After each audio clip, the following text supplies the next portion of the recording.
আসসালামু আলাইকুম। অবশেষে বিএনপিকে ধন্যবাদ জানাতেই হচ্ছে।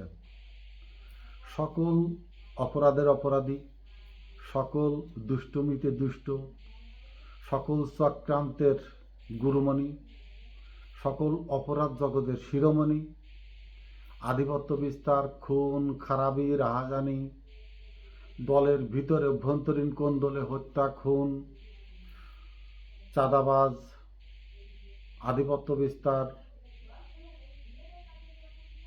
বা নমিনেশন নিয়ে বাণিজ্য, অর্থনৈতিক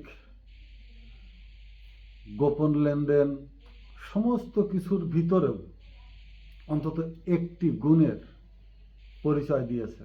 তা হল যত ধরনের গুঞ্জন, তার বিরুদ্ধে যত ধরনের অপবাদ, অপপ্রচার, সত্যর সাথে আরও কিছু মিশিয়ে মিথ্যা সম্প্রচার, অভিযোগ, সামাজিক যোগাযোগ মাধ্যমে তিরস্কার, যত ধরনের যথেচ্ছা তাই বলা, কওয়া, করা সবই হয়েছে। একমাত্র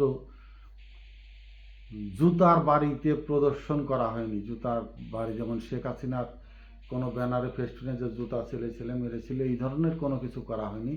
বাকি সব কিছুই করা হয়েছে। কিন্তু সেই ভালো দিকটা হলো বিএনপি অত্যন্ত নীরবে হজম করে গেছে, সহ্য করে গেছে।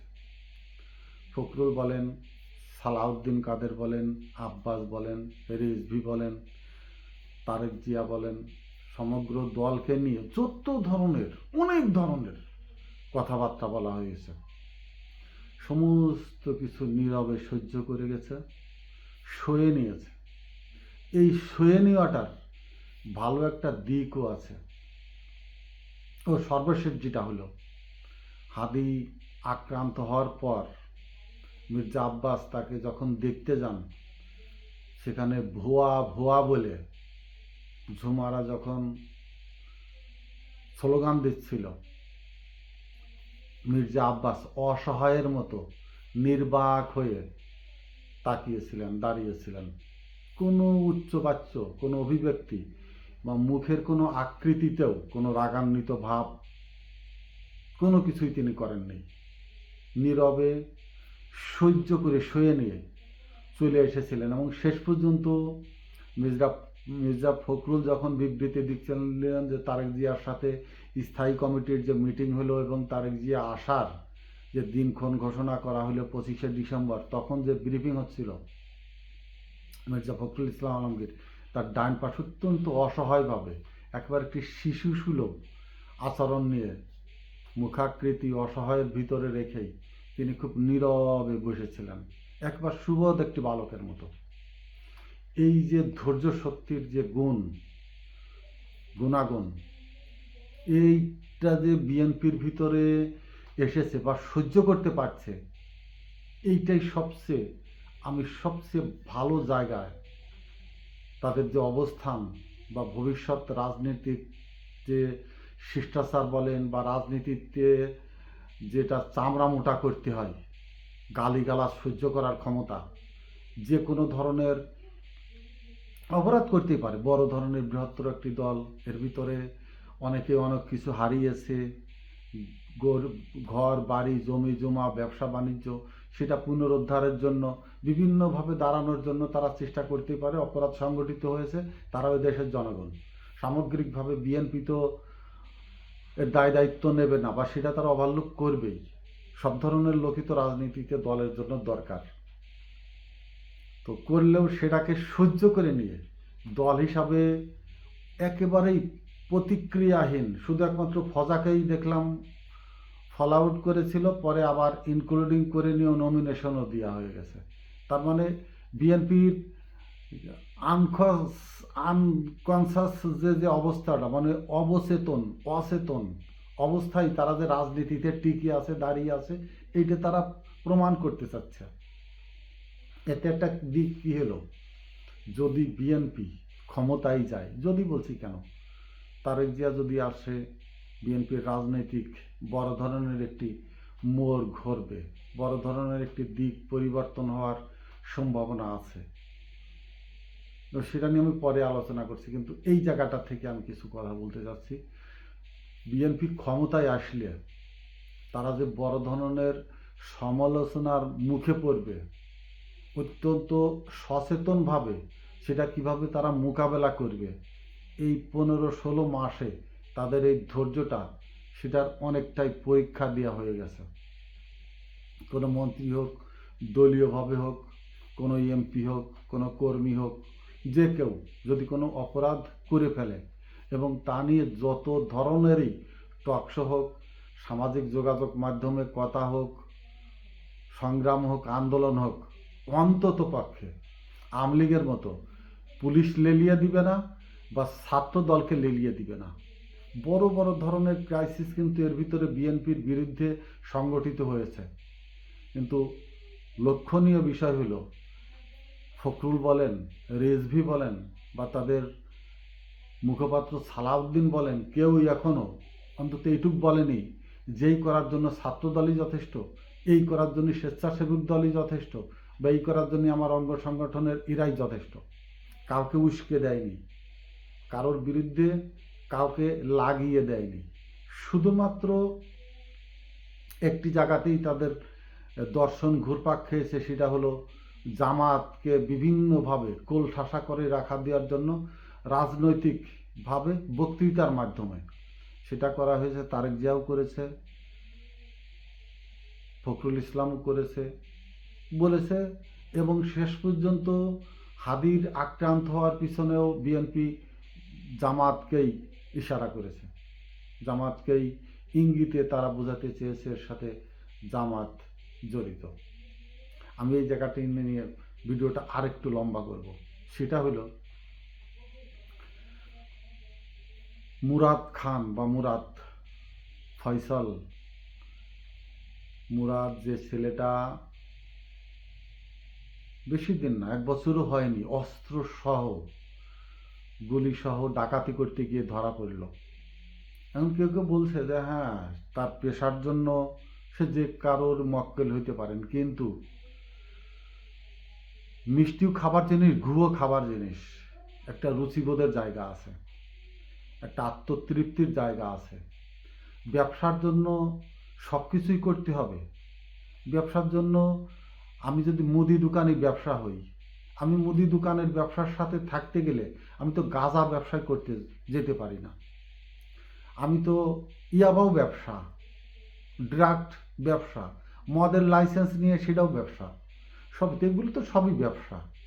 উকিলাতে যদি একটা ব্যবসায়ী হয়, একজন পথের উকিল আর একজন প্রতিষ্ঠিত উকিলের ভিতরে পার্থক্য কি? পার্থক্য তো একটু আছে, আদর্শগত দিক তো একটু থাকতেই হয়। ওখানে গেলেই যে আমি, হ্যাঁ, খুনির পক্ষেও দাঁড়াতে হয় নীতিগতভাবে, তার আইনি সুরক্ষা দেওয়া, সহায়তা দেওয়া একজন উকিলের দায়িত্বের ভিতরে পড়ে। কিন্তু নীতি নৈতিকতা বিসর্জন সেটাও যেমন একটা জিনিস, আরও একটা জিনিস দেখতে হয়, সবসময় উকিল পেশাকে ব্যবহার করে নিজের যে জায়গাটায় একজন মানুষ অবতীর্ণ হয় সেটার জন্য পদস্খলন না ঘটে। ওই ছেলেকে যে জামিন করিয়েছে বিএনপির একেবারে কেন্দ্রীয় কমিটির আইন বিষয়ক সম্পাদক কামাল সাহেব, আমি ধিক্কার জানাই যে যে একটি দল এতটি বছর, 15টি বছর যাদেরকে কুকুরের মতো করে তুচ্ছ তাচ্ছিল্য ঘৃণা করে একেবারে পদলিত করে রেখেছিল, সেই দলের একজন দুর্ধর্ষ অস্ত্রধারী সন্ত্রাসীকে তাকেই জামিন করাইতে হবে। সে একটি বড় দলের আইন বিষয়ক সম্পাদক, এবং সে যে ব্যারিস্টার এই জন্যই ওই পদটি তার জন্য অলঙ্কৃত করা হয়েছে, দেওয়া হয়েছে। সেই দলের একটি পদের মান সম্মানটা কি কিছু অর্থের জন্য একেবারে ঠুনকো হয়ে যাবে? সেই ছেলেকে জামিন করিয়েছে বিএনপির বড় একজন উকিল। আপনারা হয়তো জানেন, আমিও জানি, যেটা আমি তৃণমূল একেবারে সমাজের একজন মানুষ। 5ই আগস্টের পর সমস্ত জায়গায় হাট বাজার থেকে উকিল, কোর্টবাগ, জেল, থানা থেকে শুরু করে হাসপাতাল, DC office, SP office, YONO office, LGED, মসজিদ, মাদ্রাসা, রেড ক্রিসেন্ট, যত ধরনের ক্ষুদ্র একটি প্রতিষ্ঠানও সব বিএনপির কবজায়, বিএনপির দখলে। সেই হিসাবে সুপ্রিম কোর্ট, হাইকোর্ট, বিচার বিভাগ সবই তো বিএনপির নিয়ন্ত্রণে। সেই সুবাদেই সকল ক্ষমতার জায়গাতে বিএনপির প্রতিনিধিরা প্রতিনিধিত্ব করছে। সুপ্রিম কোর্টের সবচেয়ে ক্ষমতাশালী আইনজ্ঞ, আইন বিশেষজ্ঞ, যেহেতু সে বিএনপির কেন্দ্রীয় কমিটির আইন বিষয়ক সম্পাদক, তার তো একটি কলমের খোঁচার মর্যাদা আছেই। তিনি কিভাবে অস্ত্রধারী এত বড় একটি সন্ত্রাসীকে জামিন করিয়েছেন, এর পিছনে কিছু লক্ষ্য করতে হবে আমাদের। সব কিছু পয়সার কাছে বিকিয়ে দিয়ে ব্যক্তিত্বহীন হয়ে পড়ার দৃষ্টান্ত এদেশে আছে, কিন্তু কিছু কিছু সময় ক্ষণ এগুলোর দিকেও খেয়াল করতে হবে। পয়সার সাথে নিজের আভিজাত্য, নিজের অবস্থান, নিজের যে নীতি নৈতিকতার সাথে যে পারিবারিক ঐতিহ্য বা শিক্ষার মানদণ্ডটা, এগুলোর দিকেও কিছুটা নজর রাখতে হবে। সব কিছু বিসর্জন দিয়ে কার বিরুদ্ধে লড়বেন, কোন প্রয়োজনে কোন সময় লড়বেন, বিশেষ করে এই সময়টা। বিএনপি যারপরনাভাবেই আমলিগ ঘেঁষা বা তাদের মনোতুষ্টির জন্য সর্বদিক থেকে চেষ্টা করে আসছে, এবং আমলিগকে সহায়তা করেই ভারতের নমনীয়তা তাদের দিকে আকৃষ্ট করার চেষ্টা করছে বিএনপি, সেটা যেমন ঠিক, কিন্তু এই নমনীয়তা বা এই সহায়তা একসময় নিজেদের দিকেই তির্যক তুলবে কিনা সেটা তো লক্ষণীয় বিষয়। ওই ছেলেকে জামিন করিয়েছে যে ব্যারিস্টার কায়সার কামাল, এই ছেলে 5 লাখ 10 লাখ টাকা নিয়ে যে কায়সার কামালকেও গুলি করবে না, এর কি কোনো গ্যারান্টি আছে? এখন যেটা বলছে, যেটা সমালোচনা হচ্ছে যে বিষয়টি নিয়ে, তারেক জিয়া যেদিন আসবার ঘোষণাটা তো হুট করে দেননি তিনি। 20 তারিখে আসার কথা গুঞ্জন হচ্ছিল, সেটা তিনি পিছিয়ে 25 তারিখে নিয়েছেন, এবং এটা পূর্ব নির্ধারিত যে তিনি ওই দিন কথা বলবেন এবং সেটা মিডিয়াতে ফোকাস করবেন। ঠিক ওই দিনটাতেই তার দলের কেন্দ্রীয় কমিটির আইন বিষয়ক সম্পাদক দ্বারা জামিনকৃত একজন সন্ত্রাসী হাদির উপরে সবচেয়ে বাংলার কলিজা, হার্ট, যেখানে যে হার্টবিট স্পন্দিত হচ্ছিল বাংলাদেশের জুলাই আগস্টের পরে, এই হাদির মাধ্যমে বাংলাদেশের হার্টবিট স্পন্দিত হচ্ছিল, সেই হার্টেই কিন্তু আঘাত করেছে, এবং সেই আঘাতটা এসেছে পুরা বিএনপির সহায়তায়। বিএনপির সহায়তা বলছি যে বিএনপি এই ছেলেটাকে জামিন করিয়েছে। আমি তাহলে কি ধরে নিতে পারি না যে একে জামিন করার পিছনে বিএনপির বড় ধরনের চক্রান্ত আছে?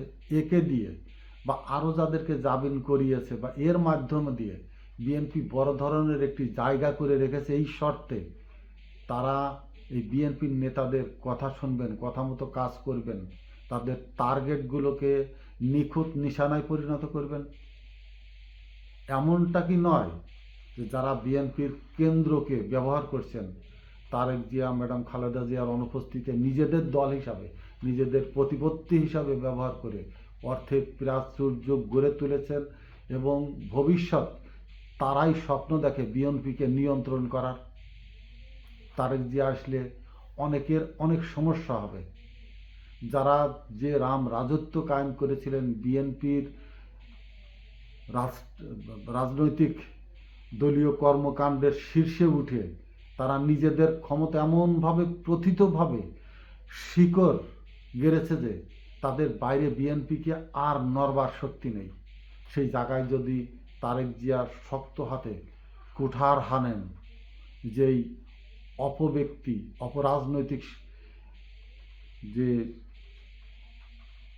দুর্বৃত্তায়ন এই দলের ভিতরে প্রবেশ করেছে, আমি এদেরকে পরিষ্কার করব, এই জঙ্গলকে পরিষ্কার করব, তারা কি এইসব শুটারদের, নিখুঁত নিশানাধারী এইসব সন্ত্রাসীদেরকে তারেক জিয়ার বিরুদ্ধে লেলিয়ে দিবেন না? এর কি কোনো গ্যারান্টি আছে?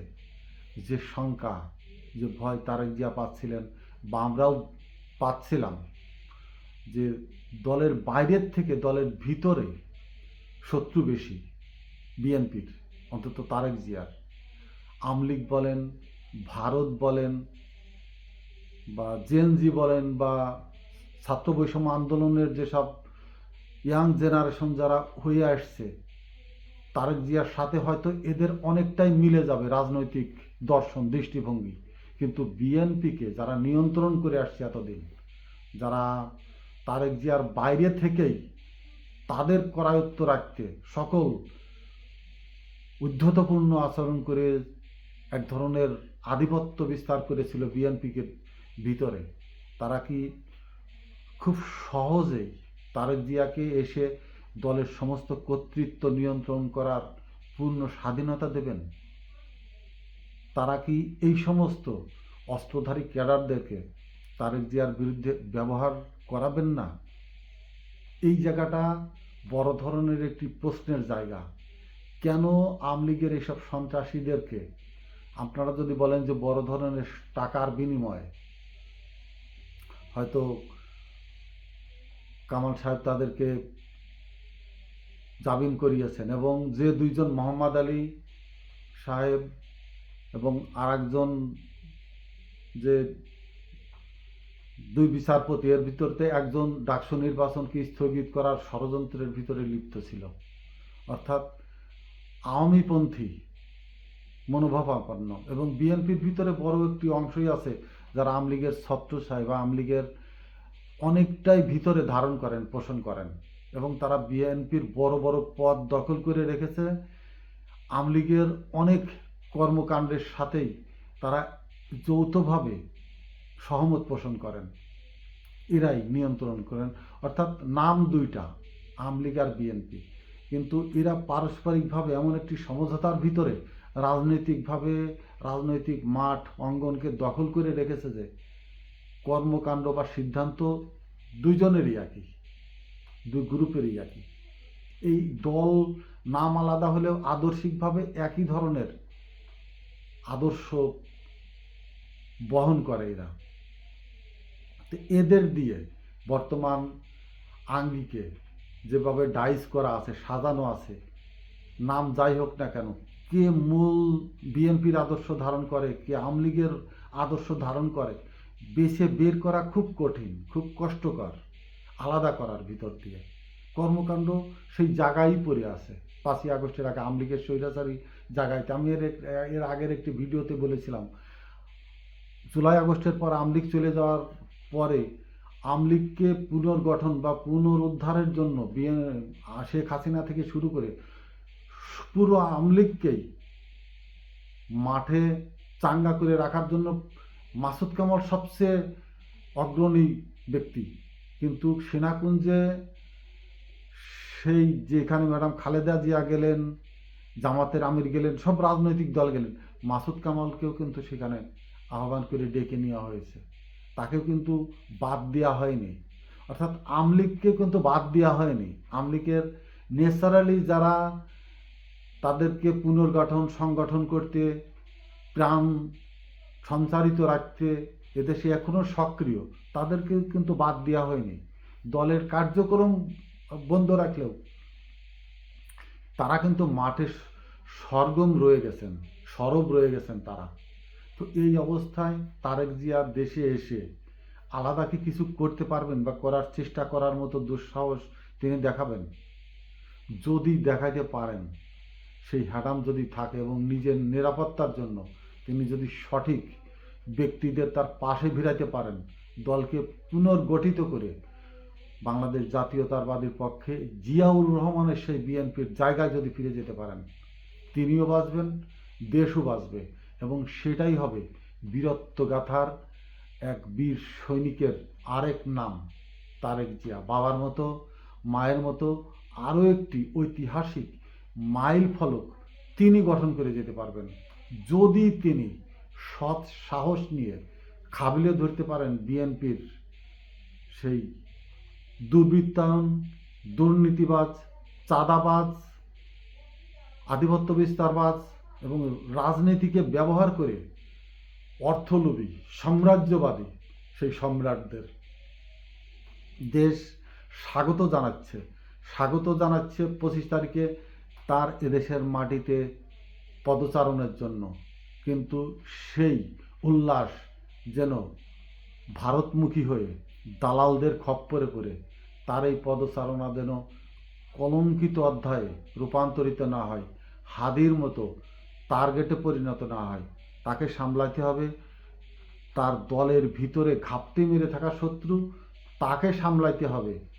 রয়ের আচরণ ধারণ করা এদেশের ভিতরে আওয়ামী লীগের শত্রু এবং গণতন্ত্রের হত্যাকারী আরও কোনো ষড়যন্ত্রের বিরুদ্ধে রুখে দাঁড়াতে হবে। তার এই চতুর্মুখী ষড়যন্ত্রের বিরুদ্ধে এক তারেক জিয়াকেই লড়ে যেতে হবে। মনে রাখতে হবে তার দলের 25% দালাল। সেই দালালদের বেছে তাদেরকে ধীরে ধীরে পিছনে সরিয়ে দিয়ে মূল দেশপ্রেমিক তরুণ নেতৃত্ব দানকারী ইনসাফের পক্ষে মানবিক দৃষ্টিভঙ্গির রাজনৈতিক নেতাদের, শিক্ষিত ভদ্র পরিমার্জিত ব্যক্তিদের খুঁজে এনে পুনর্গঠিত করে পুনর্স্থাপিত করে রাজনৈতিক দলকে সাজানো তার রাজনৈতিক দর্শন বা প্রজ্ঞা বাহন হয়ে দাঁড়াবে। এবং সেই জায়গাটাই যদি তিনি করতে পারেন তাহলে বিএনপির রাজনীতিতে স্থায়িত্ব যেমন পাবে এবং সরকার গঠন করলে সেটি সম্মানজনক অবস্থান নিয়ে তার মেয়াদ পূর্ণাঙ্গ পরিণত করতে পারবেন। যেটা দিয়ে আমি শুরু করেছিলাম, বিএনপি তাদের ধৈর্য পরীক্ষায় উত্তীর্ণ হয়েছে।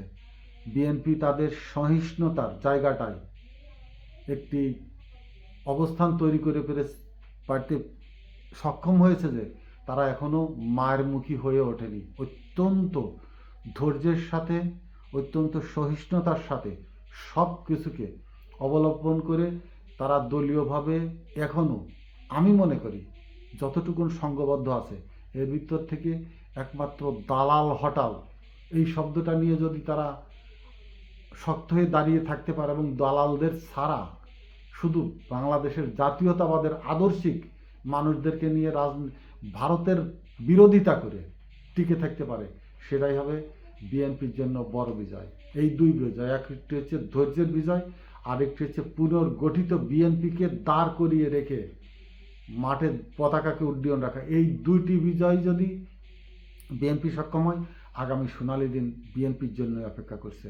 সুস্বাগতম তারেক জিয়া। ধন্যবাদ।